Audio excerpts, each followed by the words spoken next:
Good morning, everyone, and thank you for joining us this morning. I'm Margaret Anderson from the Old Treasury building, and I'll be chairing this lecture today as part of our contribution to Melbourne Fashion Week. It's also History Month in Victoria too, so we're killing two birds with one stone, as it were.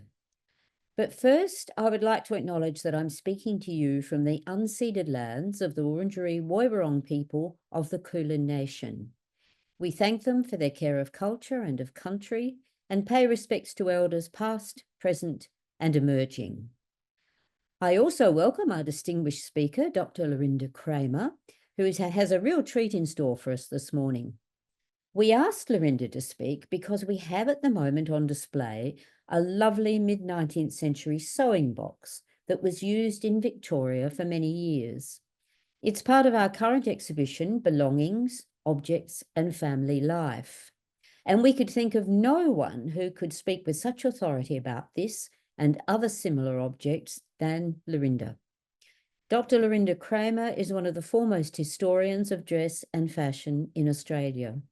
Her recent book, Needlework and Women's Identity in Colonial Australia, is already a classic, and it is my absolute go-to resource for anything to do with dress and sewing in the 19th century.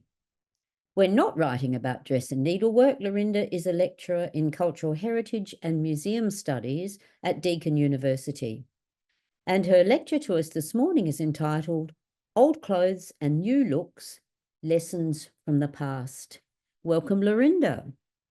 Margie, thank you so much for that really kind introduction. I'm really overwhelmed, and it is such a pleasure to be speaking today as part of Melbourne Fashion Week. Like Margie, I'd like to begin with acknowledging that I'm working from the lands of the Wurundjeri people of the Kulin Nation, and they are the traditional owners and custodians of the land on which I'm presenting from today. I do pay my respects to their elders, past, present, and emerging.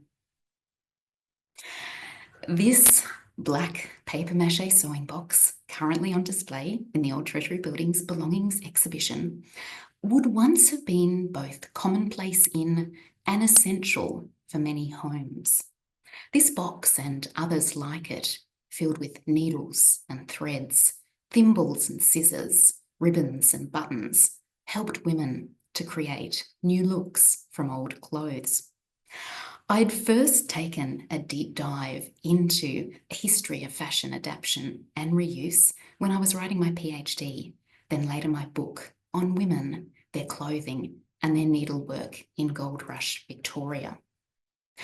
During this dynamic mid-19th century period, migrants from across the globe swarmed to Australia in the hope of striking it rich. My attention had been captured by their willingness, if not an absolute need, to mend and adjust, to resize and recycle their clothing.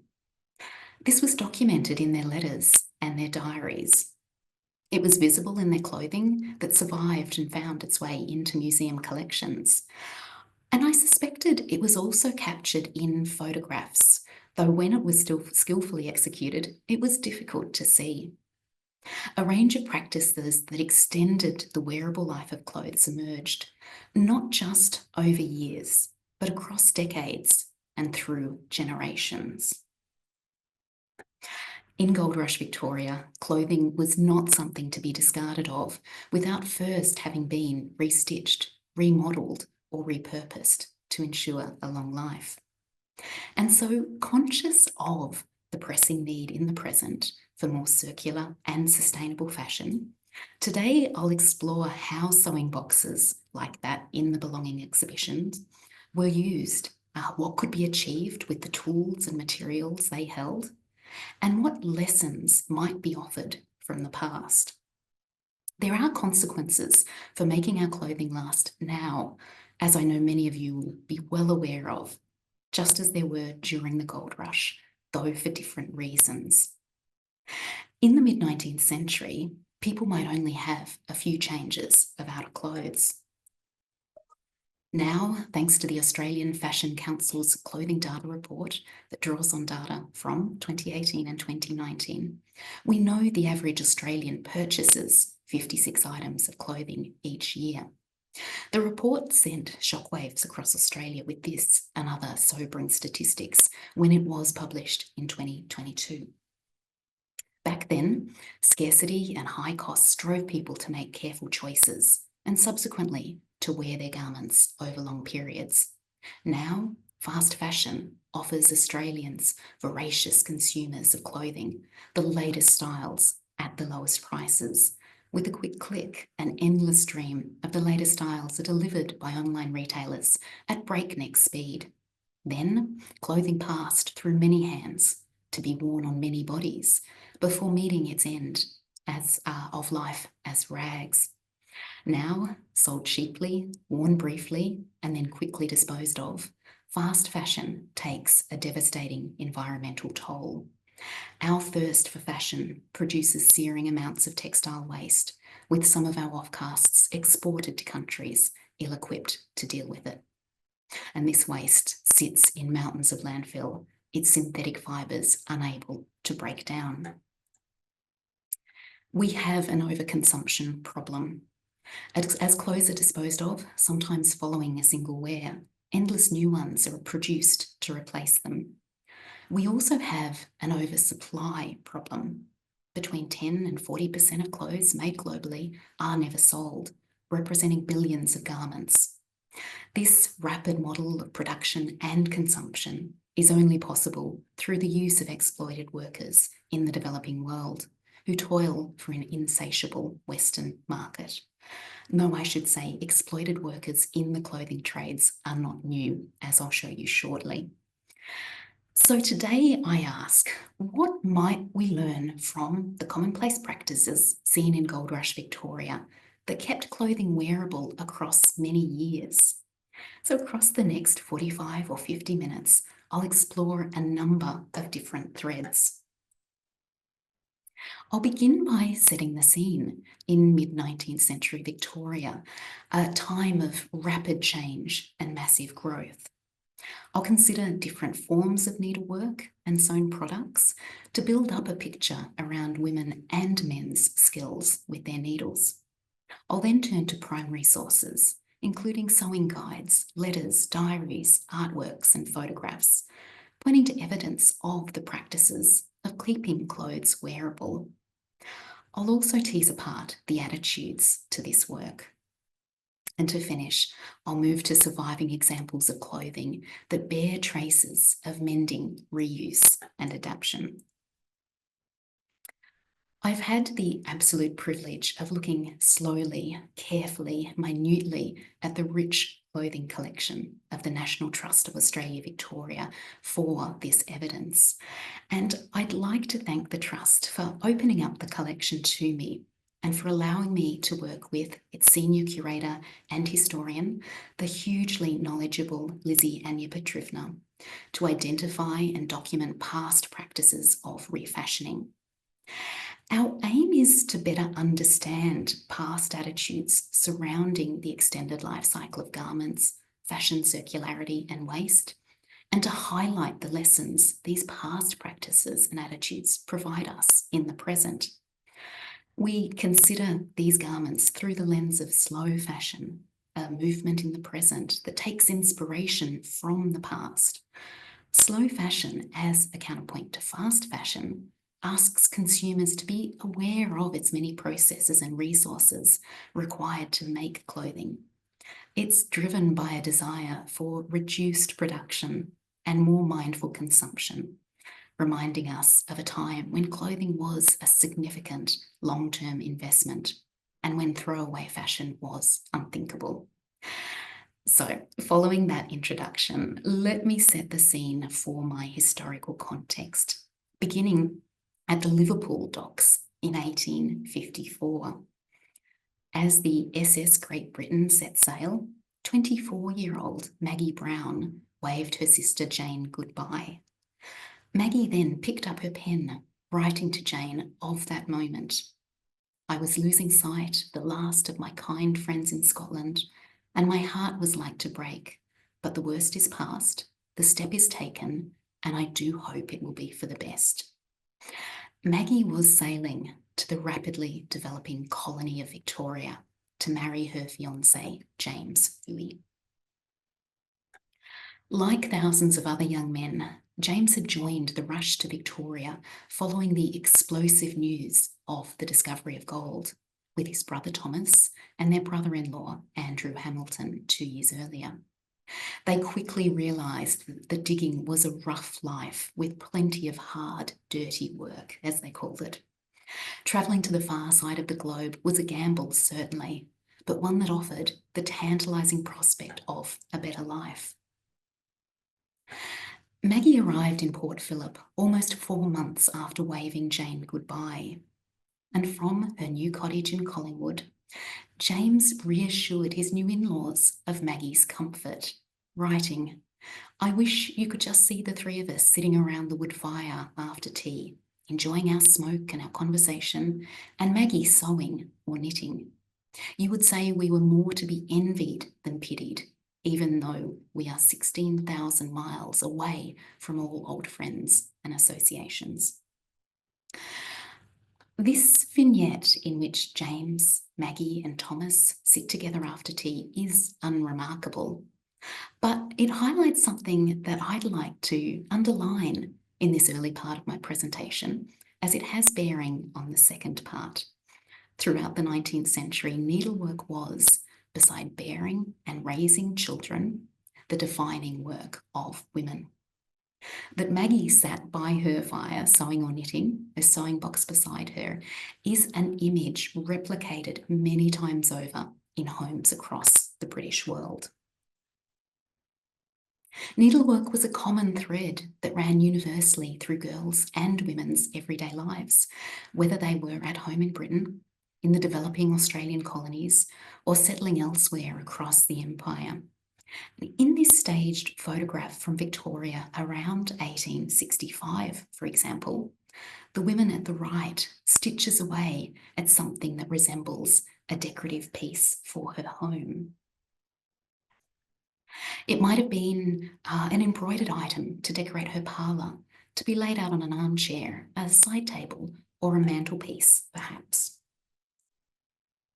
Or in this studio portrait taken in South Australia in 1859, look closely and you'll see that the young woman, identified possibly as Stephen King's sister Matilda, draws her needle through a pale coloured cloth. Her left hand is raised near her shoulder as she pulls the thread tight. Needlework was pervasive, yet images like these are strangely rare. Not only was needlework pervasive in the mid-19th century, it was also fundamental in the education of girls. The charity school illustrated in the frontispiece to the British needlework manual, The Workwoman's Guide, is filled, as you can see here, with rows of improbably obedient young girls industriously stitching. The young girl at the centre front of the images prepares material for her fellow students, a sewing basket beside her. This training in practical sewing skills for many girls would become their primary source of income as women.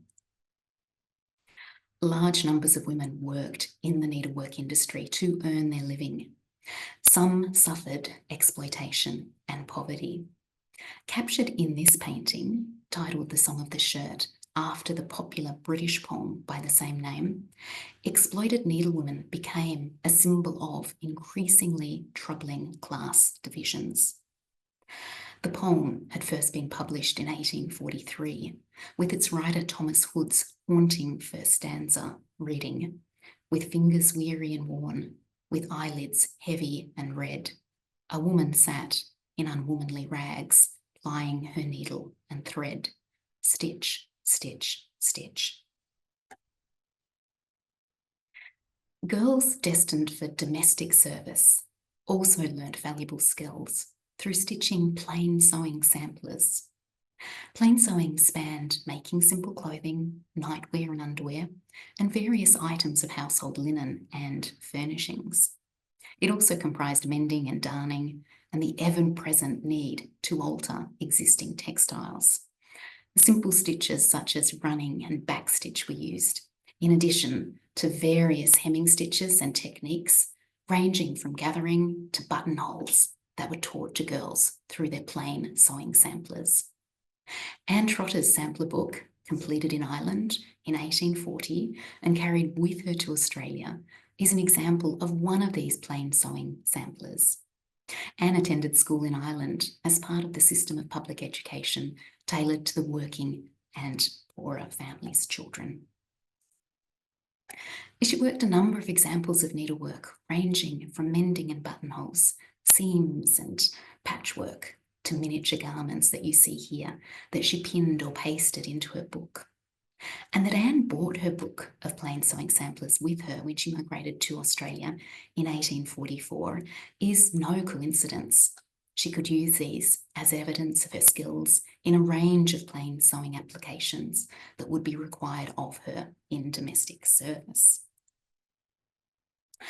Women who could afford the leisure time stitched away in their parlours for pleasure. And a proliferation of fancy work guides published during the 19th century emphasised how women could provide decoration, charm and comfort to the home and their loved ones through an endless variety of handworked projects. These projects, as Mrs. Warren and Mrs. Pullen explained in their book, Treasures in Needlework, delight the eye and amuse the mind. Fancy work techniques decorated practical items like bags or braces. They could embellish ornamental items too, including through the enormously popular Berlin woolwork.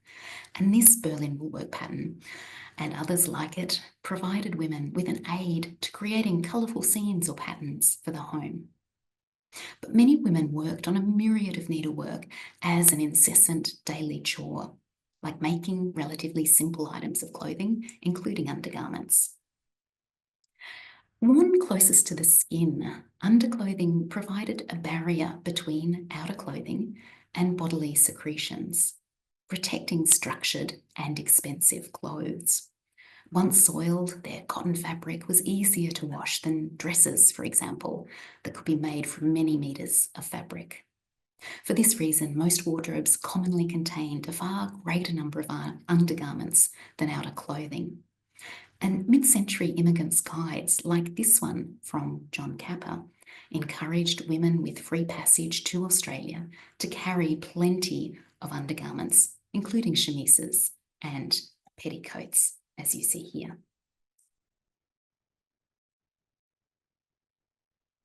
The prominence of sewing in women's lives should come as no surprise. 19th century British and North American etiquette and needlework manuals uniformly promoted the link between sewing and femininity. Anne S. Stevens left no doubt in The Lady's Complete Guide to Crochet, Fancy Knitting and Needlework that, I quote, "a feminine character cannot be quite perfect without a knowledge of all sorts of needlework and a downright hearty love of it too." Or another author, Lucretia Hale, explained in her book, Plain Needlework, Knitting and Mending for All, although by all she was referring to women alone, that sewing skills were, and again I quote, "important, even essential, to every girl, every woman, whatever her position in society." For these authors, needlework was a fundamental female activity, or as Anne Sheriff described it, the only indispensable feminine art. But this carefully constructed link between needlework and women has long been challenged. It was not always as stable as the authors would have us believe, and had in fact emerged out of an often overlooked history in which men played a vital role as embroiderers and, of course, as tailors. And this photograph of Isaac Fawcett's tailoring business on Fitzroy's Gertrude Street from around 1866 shows the man in the doorway here with a tape measure draped around his neck, a clear signal of his work and his skill with the needle and thread. And plenty of other men use needlework practices to keep themselves clothed, warm and dry on Victorian goldfields at this time. Sewing could offer a form of protection for both person and property. It could be employed to make a tent and keep it warm and watertight, so that diggers stayed snug and dry. Henry Hanselin's painting, Prospector's Hut, Ballarat, from around 1853, depicts one man cooking for himself and his associates using a long-handled pan over an open fire. They have presumably been out working their claim. If you look closely, you'll see one line of stitching mending a jagged tear in the canvas above the head of the man standing here. And you'll also see a second behind the seated man's cap here that attempts to join the canvas walls together. In depicting these details, the artist must surely have been aware of the approaches used to prevent drafts and drizzle penetrating a tent's interior. He perhaps also sewed himself. Needlework could kit men out in the outfit that might, if chance was on their side, help them to make their fortune, or to maintain their clothing in wearable condition until a digger next up gold, and then conceal it within specially sewn pockets. Wearing patched garments was commonplace, as this lithograph, Prospecting for Gold or Rewarded at Last, published in the 1860s as part of Sketches of Australian Life and Scenery, complete in 12 plates, suggests. Most of the men in this lithograph have patches on the knees of their trousers. And if you look at the jubilant digger, mid-handstand, you'll see his trousers are patched not only at the knee, but also along the inner leg seams. The lithograph emphasised the potential payoff of persistence and hard work, of living in tents with few comforts or pleasures, and wearing old, patched garments. Especially in the early years of alluvial digging, where living conditions were primitive, men's needlework skills could elevate diggers' experiences from one of privation to something better. So it's with this context in mind that we should consider women's willingness to mend and adjust, to resize, reuse, and recycle their clothing. In a colony gripped by gold fever, sisters like Maggie and Jane Brown, who I introduced you to earlier, held on to a certain image to always appear respectable. This phrase comes from one of the hundreds of letters of the Brown, Huey and Hamilton families held by the National Library of Scotland. And this evocative grouping of letters sent between the Bendigo goldfields, Melbourne and Scotland, by members of these families to each other, inspired much of my thinking around the women who travelled to Victoria in the mid-19th century and the really remarkable, dramatic potential for their stitching to project an identity.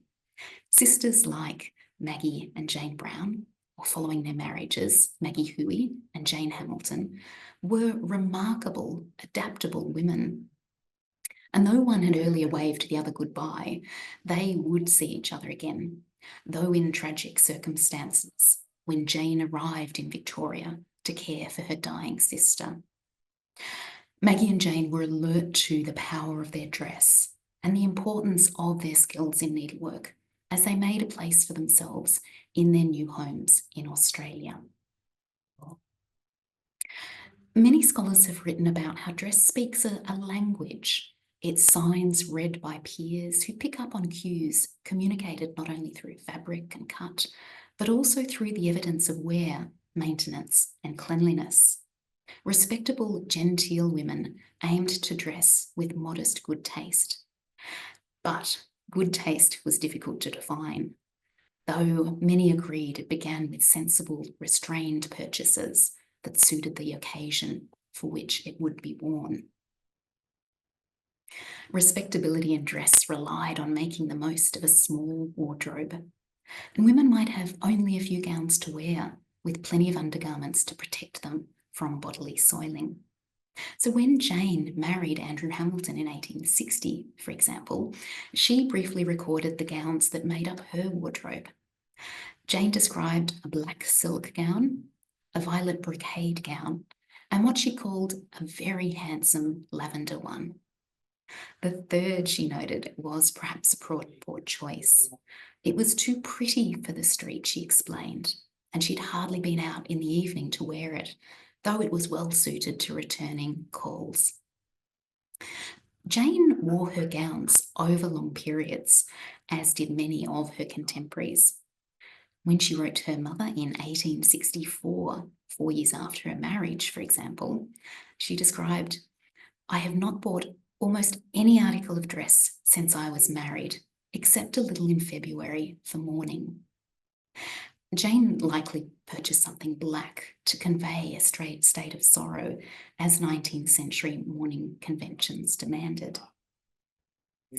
And Andrew's mining enterprise was losing more money than it was making, but Jane reassured her mother, "We have been in difficult and anxiety, it is true, but we have always been able to get every necessary and good credit too, and always to appear respectable. Our dress has never cost much, I assure you." So we know that Jane spent hours and days sewing in the tent and then the cottages that she and Andrew lived in around Bendigo. She hoped to economise, but also to manage her appearance. And so to do so, Jane made clothing anew. She modified second-hand gowns, and she undertook relentless mending and darning, as did many other women in the colony. Jane's descriptions of her gowns are fascinating, especially for those tantalising glimpses of when, where, and in what company she wore them. This was an understanding supposedly lacking in newly wealthy women, the diggers' wives that gold rush commentators deplored for their extravagant dress. The trope of the overdressed digger's wife held a prominent place in gold rush art and literature.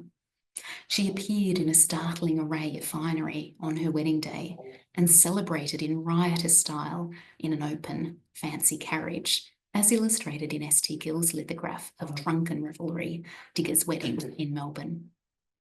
She featured in Elizabeth Ramsay Lay's Social Life and Manners in Australia, being the notes of 8 years' experience as a woman in a richly trimmed velvet gown that was supported by a laughable breadth of crinoline and finished with a shawl on which a large gold nugget brooch was pinned. This woman dripped in the material display of her husband's wealth. She was observed in George Lacey's watercolour painting, Digger's Wife in Full Dress, painted around 1852, with her full dress ablaze in colour, from the pink of her jacket to her rich multicoloured skirt, its width contrasting her tiny parasol. She was also the kind of woman described by digger John Lees, who witnessed in Ararat in 1857 what he called the butterflies about town. In Lee's letter, he wrote of these butterflies flouncing about in the most gaudy and expensive fashionable clothing, procured from the wages of prostitution and the spendings of fools. The Lady's Guide to Perfect Gentility, on the other hand, emphasised that it was not only in the initial selection of clothing that women need to make thoughtful decisions, but in its ongoing maintenance over a long period. And the guide explained, "Nothing sooner betokens the real lady than good taste and judgment in the purchase of articles of dress in the outset, and afterwards good care of what is thus procured." Women like Jane and Maggie were acutely aware of garment care and maintenance, when gowns were worn over many years and mended, adjusted, bequeathed within the family and handed down to servants. And they were not alone. Other women living on a modest family income, like Isabella Ramsay in Melbourne, were acutely aware of the need to maintain their gowns for years to come. Isabella and her husband, Reverend Andrew Mitchell Ramsay, arrived in Australia in 1847. In 1858, she started a diary coinciding with the departure of her husband for Scotland. In it, Isabella wrote of days filled with household labour. She washed and cooked, and in November that year, when she was without a servant, a caller found her cleaning. Isabella's distress that he evidently took me for the servant was so great that, as she wrote, I did not make myself known to him. Isabella was reluctant to spend money when she could work on a task herself, so she cleverly economised by having the more complicated bodice of a new dress made, while stitching the skirt herself, resulting in a gown that fit well, but at a lower cost. There were, however, limits to her resources. One day in May 1958, as the weather started to turn cold, she recorded in her diary that her sister's family were busy making winter dresses. Perhaps a little enviously, Isabella wrote, "I was busy mending mine." For those less inclined to mend, and especially for the benefit of the poorer classes of society, including servants and the wives of hard-working mechanics, the common things of everyday life stressed how needles and thread are cheap possessions. A patched garment is a badge of industry. A needle in the hands of an industrious woman becomes the wand of the fairy order, converting rags and wretchedness into neatness and comfort. Wearing second-hand clothing was common. As Penelope Selby, who arrived in Australia in 1840 with her husband George and 2 sons as free settlers, explained of her clothing in 1845, "My dress is all presents." Following the arrival of a box with the clothing of her deceased cousin Mary, she explained, "With poor Mary's clothing, I shall have enough to last for life." This emphasises how Penelope intended to wear her gowns for many years, while underscoring the fact that inheriting the clothing of relatives was common. When Maggie Huey's wedding outfit was sent to Glasgow following her death, her younger sister Jessie revealed, "I feel so sad when I look at dear, dear Maggie's dress, but I must not feel this way, as it will be very useful and valuable dress to use, and all the more I will prize it because it belonged to my dear departed sister." This pointed to the real value of fabric. When it was in short supply, fabric for children's wear might be sourced from old adults' clothing, which could be cut down, adjusted, or resized. At Jane Brown's marriage to Andrew Hamilton, her niece and bridesmaid Maggie wore a dress cut from her mother's gown. As Jane explained, "Wee Maggie wore that white dress with the 2 insertions which her mother used to wear long ago. Poor Maggie had torn off the skirt and told me to make it for her wee lassie. How little did she dream when it would first be worn." Jane also cut down an old dress of her own when Maggie's brother Robert was old enough to wear knickerbockers, making him a suit for it to wear to church and to school. This common method allowed adults' clothes no longer suitable for wear in their current form, but still a valuable resource to be reused in the family. Isabella Ramsay favoured it for reasons of economy too. Writing in her diary in June of 1858, Isabella revealed the strain on her personal finances. She wrote, "I was afraid that my income would not keep a servant," a shocking admission for a woman of the middle class. Determined to keep her 15-year-old daughter, Hannah, well dressed, just a few months later, she made Hannah a frock out of her old black silk dress. Not having to pay for the fabric meant that Isabella could afford to seek the assistance of a needlewoman with the more difficult work. She spent a second day by herself, busy at Hannah's dress, at any spare minute. Finding these mentions across letters and diaries requires close examination. So does locating evidence in museum specimens. But through the slow, careful inspection that Lizzie and I have been able to undertake of the National Trust clothing collection, we've been able to find these kinds of adjustments to gowns that women wrote about, and to better understand the methods and techniques women used to transform them. Doing so has prompted a series of questions for us. They include, what can looking closely through a museum clothing collection reveal about the practices of slow fashion in the past? and the potential of garments to be worn for decades, to be mended and modified, recycled and reused again, even as waste. Or what lessons might these past practices provide us now and in the future as we grapple with fast fashion's consequences? And might these lessons, in fact, inspire a change that is increasingly urgent?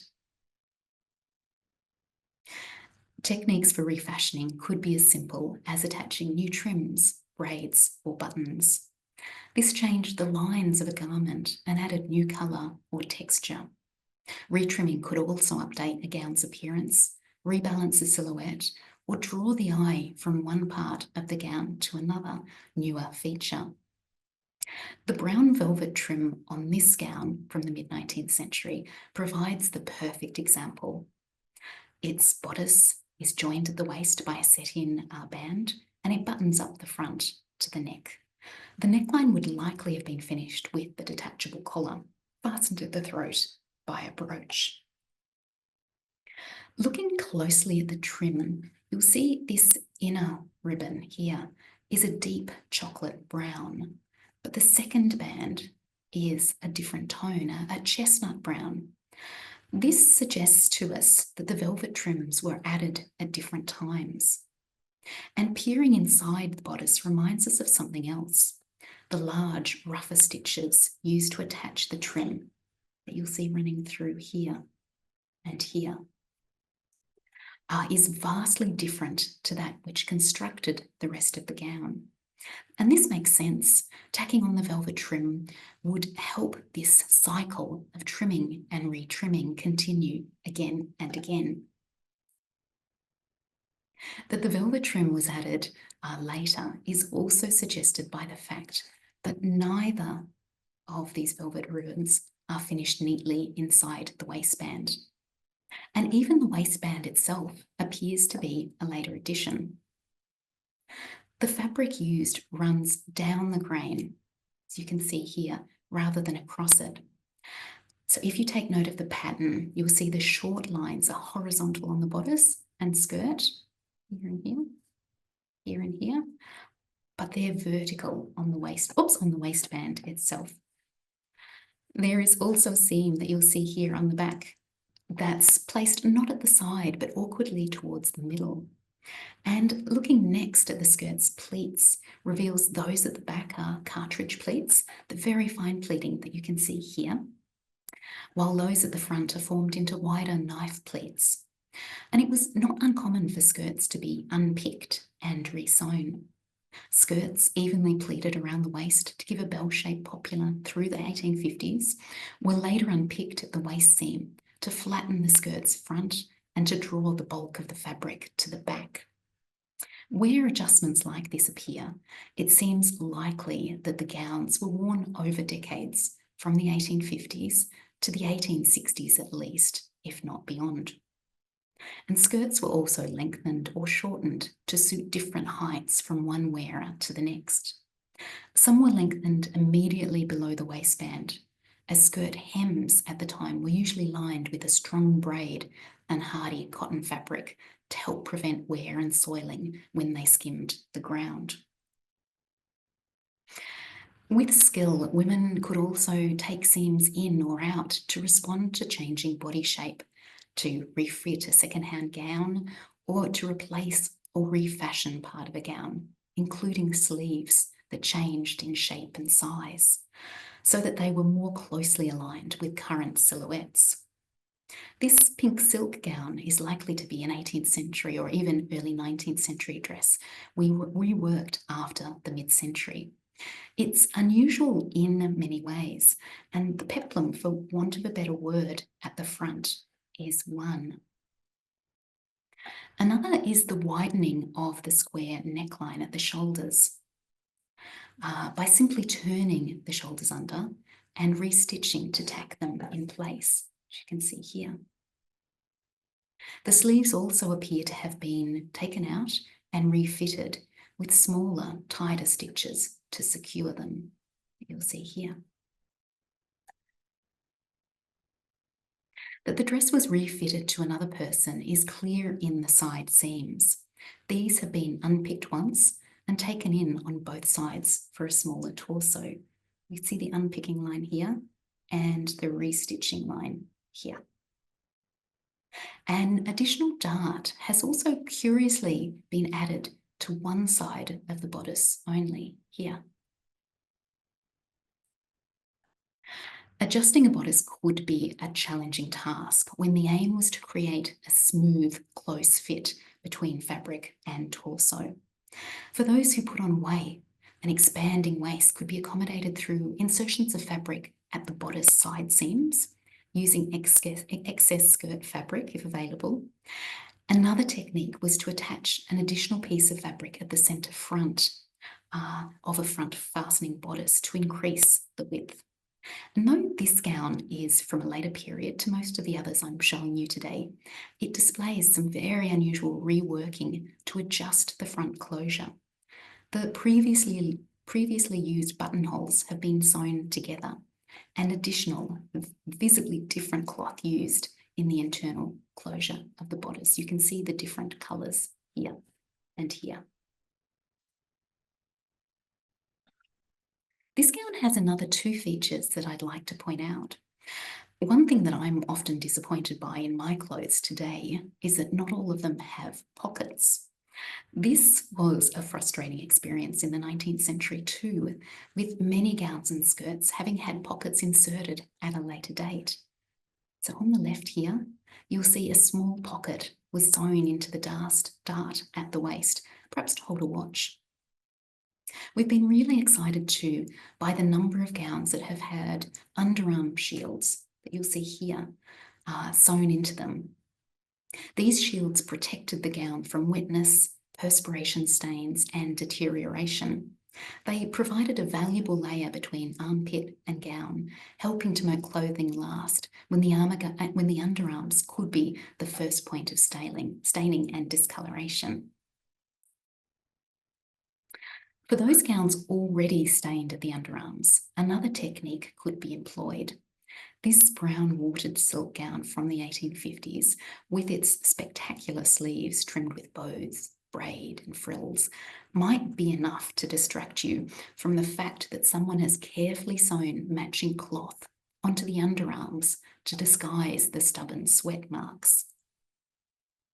It might have been Bethia Brown who did so, the woman who packed this dress as part of her trousseau as she travelled from Scotland in 1855 to be married in Australia. A rectangular patch that you can see here has been carefully stitched to the armpits, though the extent of the staining remains visible on the cotton lining here. If a whole new gown was needed, women could use the picked apart pieces of an existing garment as a template. This technique was especially useful for women without the professional skills needed to cut a bodice anew and the required knowledge of shaping and fitting. This is one example of an unpicked gown with its checked silk cloth and cotton lining waiting to be resewn again. In fact, women unpicked their gowns for other reasons too, including those who did so to pack them flat for migration to Australia, as this took up less space in their limited luggage allowance. They could then restitch the gown on their arrival. And the final example I'll show you today is a child's dress. This adorable tartan dress worn by a boy of the Bucknell family. And I'd like to flesh out the story around this dress a little for you, given the strong provenance or history that exists for it. Women who migrated with their family took advantage of the ready assistance they could call on from daughters or sisters for sewing, and Sarah Bucknell increasingly realised the potential for her daughter Caroline to sew for her younger siblings. Sarah's own time was limited. When she arrived in Port Phillip in 1843 with her husband, she had 6 children. Her family expanded to 8 children born over a 20-year period, with her younger son Albert born in 1849. With Carolyn completing her education at a private ladies' college in Melbourne from the age of 14, and more time to devote to the task, Sarah instructed her daughter, "I've sent some print for you to make Albert's frock. I should like you to buy some print or gingham and make him another. Do not buy anything expensive, as he spoils it very soon." Carolyn Bucknell had travelled from the family's property, Rodborough Vale, in what would become central Victoria, to attend Mrs. Henderson's private boarding school. She prospered under Mrs. Henderson's guidance, and in September of 1849, her father proudly wrote, "Mrs. Henderson's last letter gave us great pleasure, as she spoke so favourably of your conduct and attention to learning." So stitched by hand around the 1850s, this tartan dress features a collar and bands running from shoulder to waist with fabric-covered wooden buttons. The bodice and sleeves are lined, as you can see here. The dress fastens at the centre back with metal hooks and hand-sewn eyes. The open seams are raw at the edges, and the somewhat irregular stitches suggest domestic rather than professional work. The maker of the dress is unknown. However, it's not unreasonable to suggest it was made by a woman of the family, Sarah, or perhaps, as circumstances suggest, Caroline. Caroline had the resources, the access to materials, and necessary time as she received her education to help clothe her infant brother. And it's conceivable that Albert wore the tartan dress just a few years after Caroline made his infant frocks. A few features of the dress are of interest to us. The skirt is full with a deep hem. A tuck in the skirt could be unpicked to lengthen it, or another tuck added to shorten it. We'll just go back one slide to point out that tuck here and the deep hem that comes up to here. And the dress has been trimmed with braid in a dark forest green that has begun to perish. You'll see here and here. The fringing, possibly added at a later time, appears in much better condition. So to end today, I'd like to finish by returning to the present. Many of you will know that Seamless, Australia's new clothing stewardship scheme, has recently been launched. Seamless uses the levies paid by clothing brands in a number of important initiatives. At the moment, more than 70 brands have signed up, big and small, in recognition of their responsibility for the entire lifespan of the garments they sell. Seamless aims to use the 4-cent levy per item to transform the way clothes are designed, to promote repair and rental service, to expand recycling facilities and encourage all Australians to think differently about their clothes. So I'd like to suggest that some of the techniques I've shown you today deserve to be reconsidered in how we think about, use, and wear our clothes. For example, swapping trim in and out to create a new line or add colour. Protecting underarms in our garments when these can quickly stain. Shortening or lengthening skirts to make them more fashionable.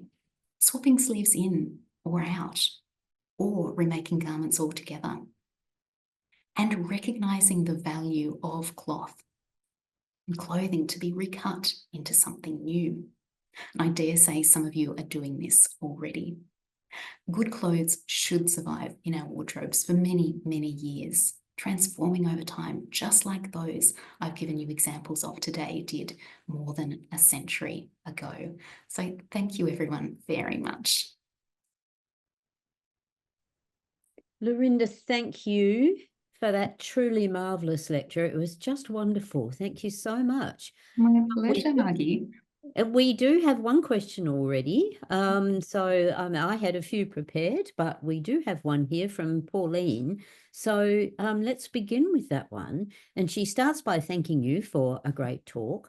But she also says she's struck by how difficult laundering these voluminous gowns would have been in the 19th century, as we know. Is there any evidence in your sources to indicate how often or if those garments were washed?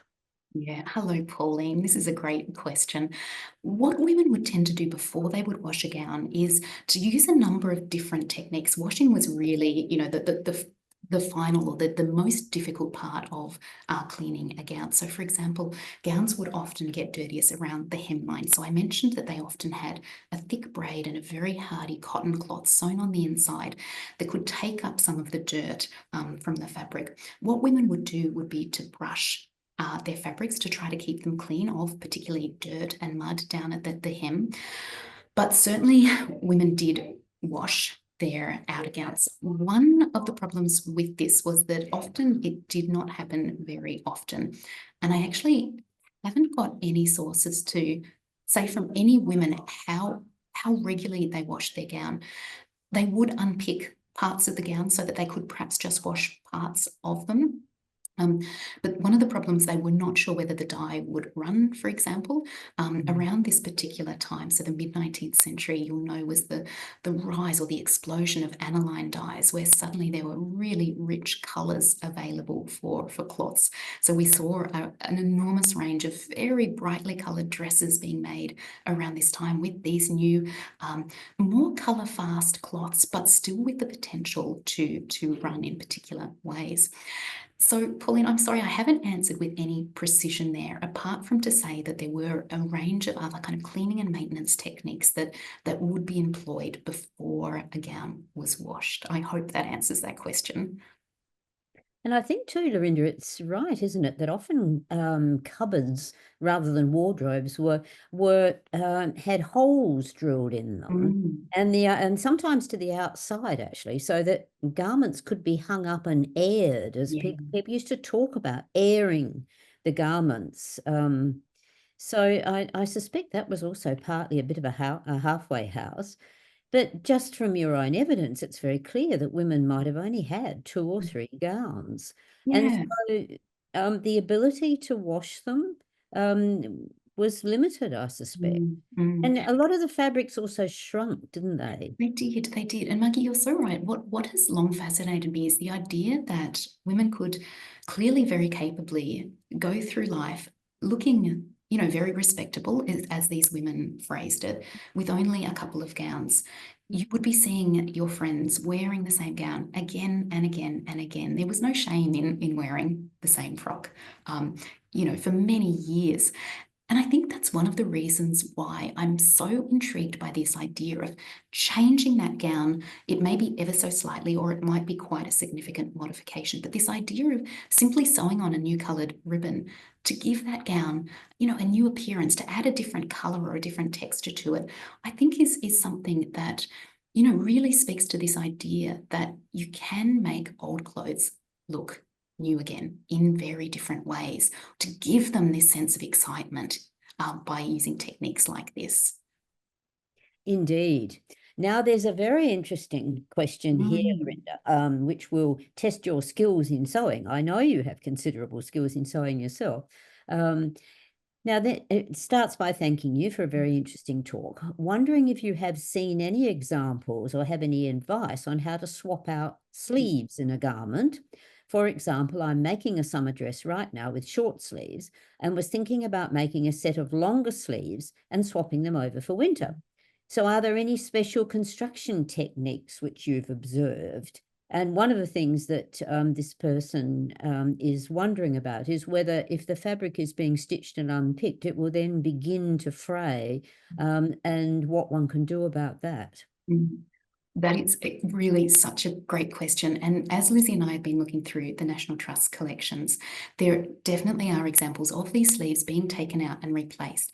And exactly as what you're suggesting, to put in not necessarily a more fashionable sleeve, but a summer sleeve or a winter sleeve. And I should say the other really exciting thing that I didn't mention in my talk, that I know many of you will be familiar with, that around this time, when gowns were 2 pieces, the skirt and the separate bodice, they often had like a summer or a winter bodice, or a day and an evening bodice. So you could wear the skirt for 2 different purposes, if that makes sense. So you could have a shorter sleeve bodice and then a longer sleeve one, or one with a high neckline for day or a lower neckline for evening. But returning to, yes, swapping sleeves in and out, what we have been noticing is that those the sleeve edges do start to fray quite considerably when they've been unpicked and re-sewn again. We find also that a lot of times when it appears that a sleeve has been reattached to a garment, the sleeve edging then hasn't been over stitched. And one of the reasons I get the sense for is that, yes, it's because it's fraying, but also because perhaps there is the thought that that sleeve is going to come in and go out again. Lizzie and I were just looking at an example yesterday that really had us so intrigued. So I'm so grateful for this question. It's come at a really timely moment. And it was clear that a new pair of sleeves had been added to a bodice from the 1860s. And what we noticed was that one of the sleeves had a lot of gathering at the front of one of its very puffed sleeves, and the other one had been set in very differently. So the gathering had gone towards the back and the front was quite flat. And it made us wonder whether somebody, if you were talking to the particular woman who would have worn this gown, would they have noticed, would they have been conscious of the difference in how the sleeves had been set in?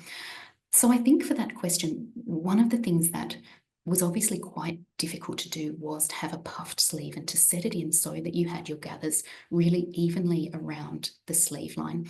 If you weren't perhaps an expert needlewoman, but I get the sense that women definitely did try their hardest to make this work. I also get the sense that these fuller sleeves were easier to set into a gown or to reset into a gown. The narrower the sleeve, the shorter error for the shorter margin for mistake. Maybe that's what I'll say you have. So it has to fit really precisely into the armhole, or else you start to have gathering or puckering, or you don't have enough space for that sleeve to go back in. So I'm sorry that has been a very long rambled answer, but all to say that I'm so excited by what you're doing by replacing or putting in a summer and a winter sleeve. And I think it may be difficult in terms of fraying, depending on what fabric you're using, but using slightly looser stitches might also help as you unpick and restitch the sleeves in. I hope that helps. And that's an interesting comment, Lorinda, remembering your comments about the trim and the way it was attached. And sometimes when you do look at those early dresses, you do see that some of the stitching is quite rough. Yeah, Which is surprising. Some of it can be very intricate and beautiful, and then you look on the inside and it can be quite rough. And that may well explain why that is. Now, sadly, I fear we're just about out of time today, and we'll probably have to leave it there. So can I just thank Lorinda once again for a really wonderful lecture.